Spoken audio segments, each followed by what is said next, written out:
speaker comes to us from Austin, and he is not only a lawyer, he's also an advocate and an Asian American politician. How many of those do you know out there? Let's see what he has to say. Meet Richard Jung.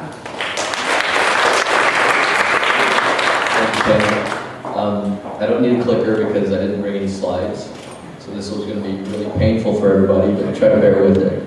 I'm just really thrilled to be here, Tammy, for inviting me, and I'm honored that so many people have come out for a topic which I think is really important and which everyone's spoken to, which is Asian American leadership, Asian Americans breaking ground.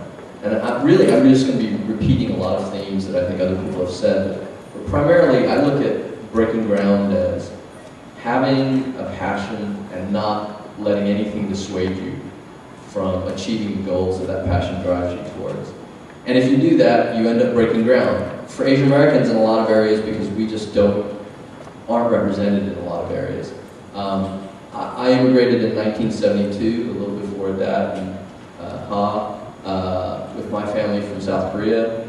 My dad packed pencils for a while, and my mom sewed clothes, and then my dad got this crazy idea he wanted to move to Memphis.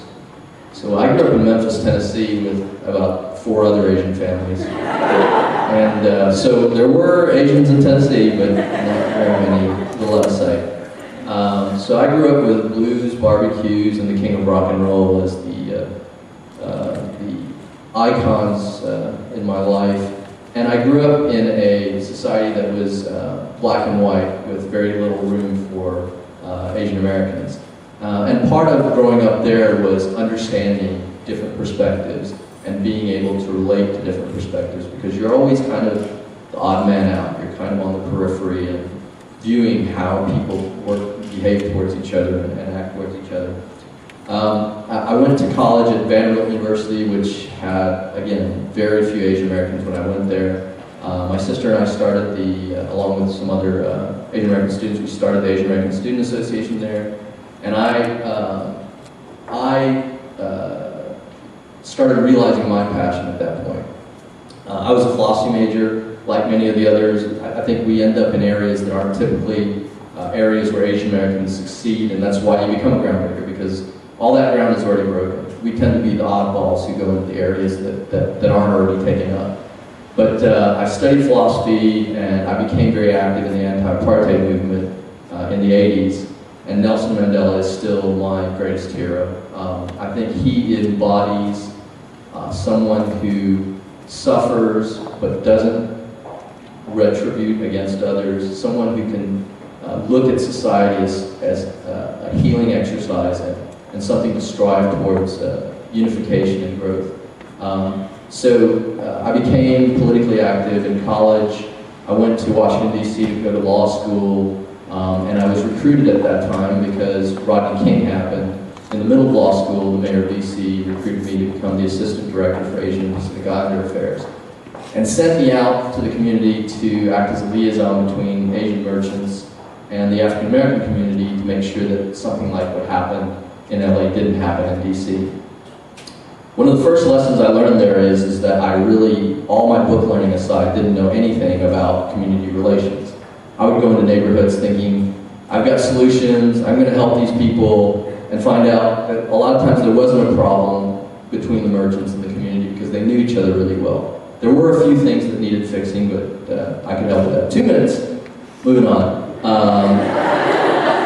Then I finished law school, went in to do a startup for 10 years because I needed money, and we talked about money a little bit, but my parents had some health issues. So I went and did a startup with a friend of mine from scratch. Eventually it became about a $20 million a year business, selling and distributing semiconductor to semiconductor manufacturers, blah, blah, blah. Office in Shanghai, Dallas, Portland, Austin. And then I realized I hate this, I don't really want to do this. That's not my passion. I went back into law. I started an immigration practice with my partner right now, Rainey Code, whose dad is here. Thank you so much for coming out, Mr. Code.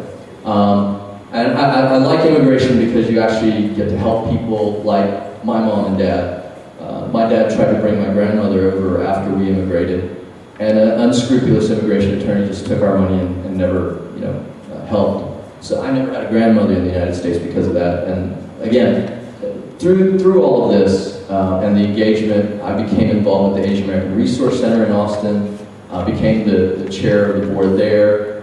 And the focus has always been on, for me, solving problems that improve people's lives. And as I have progressed throughout my life in working on different projects and different goals towards this, I've moved into politics with, time's up. So to sum up, I've decided to run for political office in Austin. I'm running for Travis County Commissioner of Precinct 2. And one of the reasons is we always go begging for things to decision makers, and we're never decision makers ourselves.